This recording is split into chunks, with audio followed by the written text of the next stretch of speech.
CEOs, business leaders and stakeholders to discuss the way forward for Nigeria's renewable energy. It featured a presentation Institute working for a sustainable future. Here are highlights of the event. Nigeria, Africa's biggest economy, is beset with many uncertainties as well as endless possibilities. The synergy of the public and private sector is pivotal to the emergence of a sustainable economic growth pattern. Share their views and opinions on the growth prospects of the nation's economy. It's my pleasure to welcome you to Business Trends for today with me, Tolu Ajayi. Watch Business Trends at this time.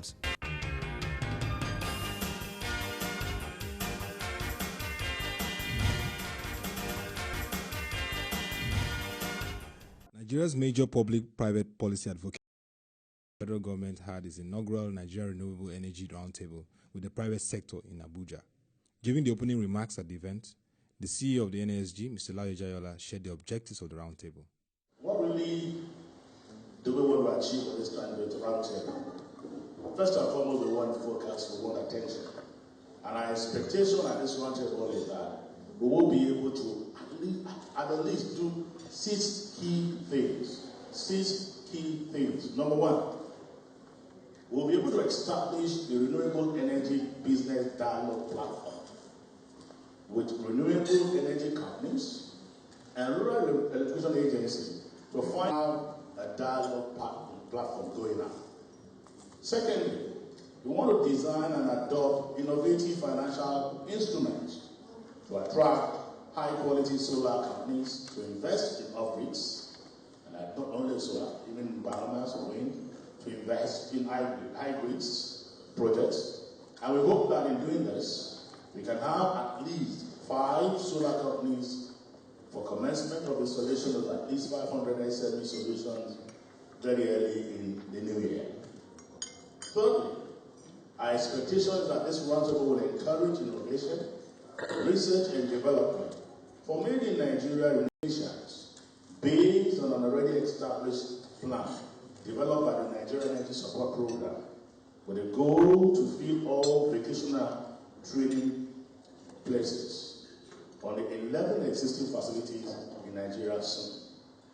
Number 5, we hope that at this forum and with this roundtable, we will be able to agree with the Federal Minister of Finance, the tax rates and custom facilitation, given the role that renewable energy plays in reviving local companies, local economies, and thus increasing tax revenue for the real economy. What we want to prove to them is that you allow tax and rebates and custom rebates on these renewable products. And we were able to demonstrate a case, that was a case demonstration in Abuja, of a Lagos barber who had only one shop, who employed only 3 people, and plus himself and 2 other people, making 3. And they spent all their money buying fossil fuel and all of those things. But today, by the use of solar products, we now have 3 shops, employing 12 people, and that, of course, takes the youth off the street. So these are the kind of intervention we hope we'll be able to achieve as we continue this dialogue. In his presentation, keynote speaker Dr. Felix Mathis. In 2005, we had an annual capacity addition for coal and gas between 60 and 80 gigawatts a year.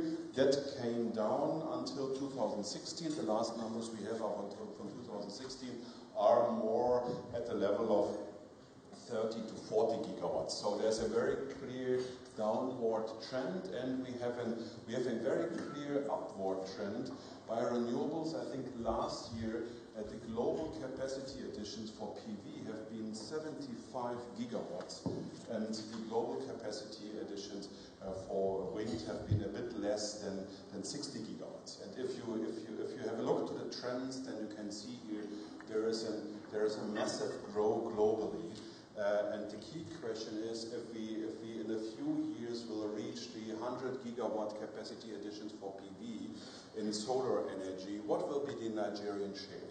And to answer this question, there was these studies of all cost over the lifetime divided by the total production over the lifetime, what that means. And that has that has shown two things. That number one, the general trend, especially the dynamics, are also applying to Nigeria, but however, that the interest rate or the weighted average cost of capital makes a difference.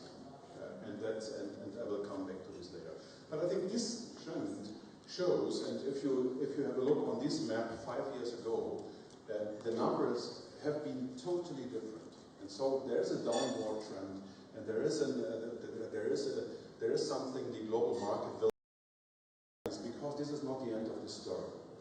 You can see here again a very scientific graph. That is what we call the learning curve. It's the double logarithmic presentation of costs and installations.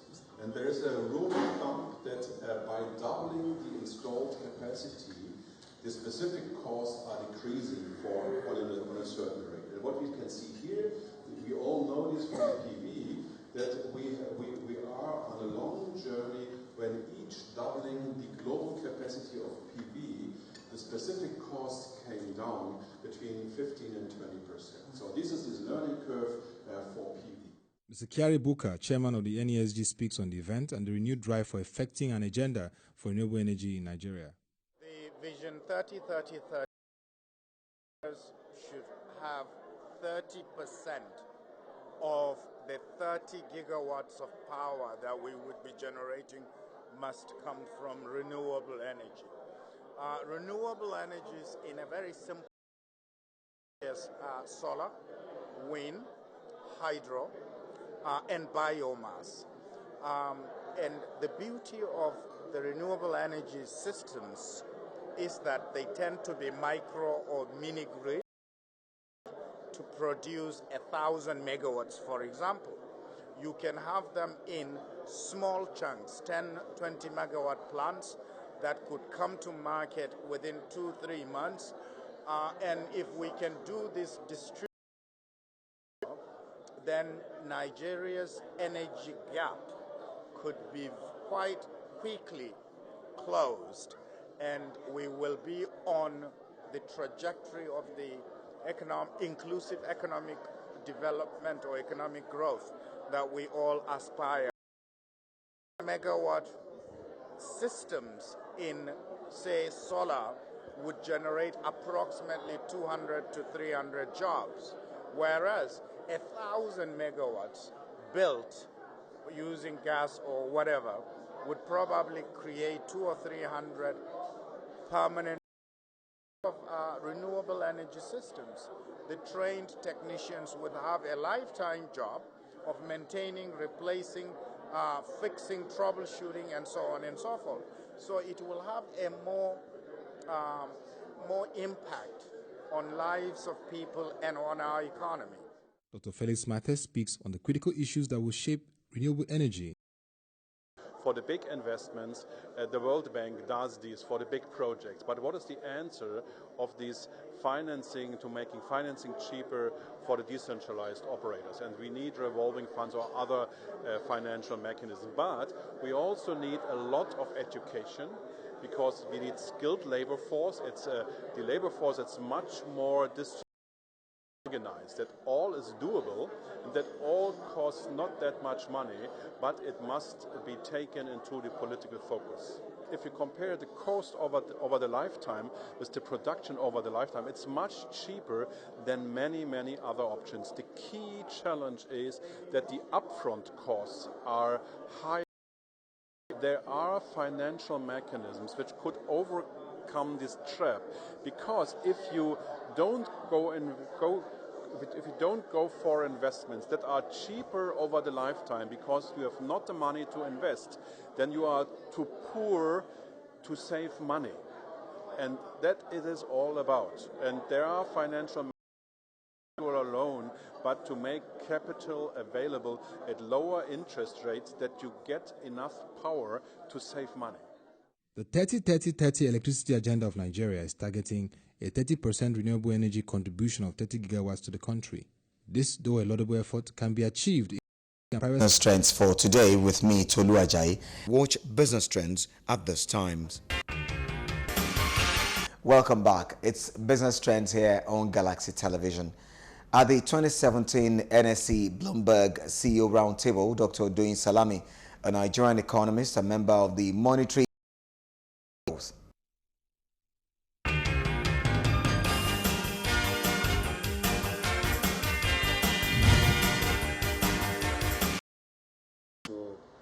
rapidly and sustainably, then it's going to have to rely on private capital.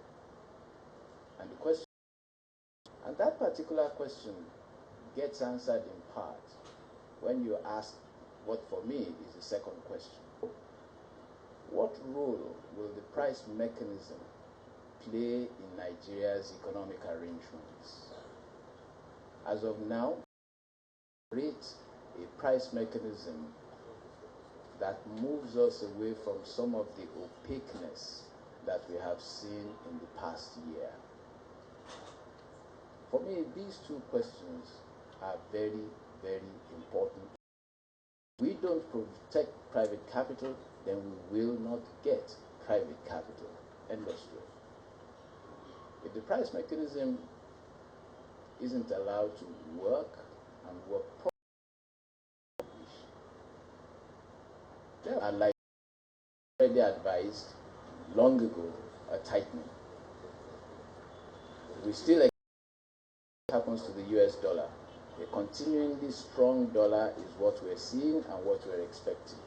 And second, don't expect that a strong rising US interest rates will have fundamental challenges that we are going to have to deal with. As far as international trade is concerned, it's about oil. It's been good so far, at least compared to what we had seen in 2016. Problem is, we are beginning to see what I'm interested. But what I am interested is to ask a question: what will happen to the various reforms that we are trying to put in place if, or I would argue, when oil prices begin to ease?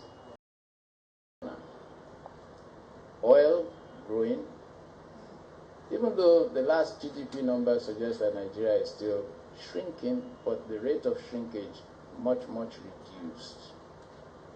The prospects don't look that bad. However, there are a couple of things that I think I need to draw your attention to.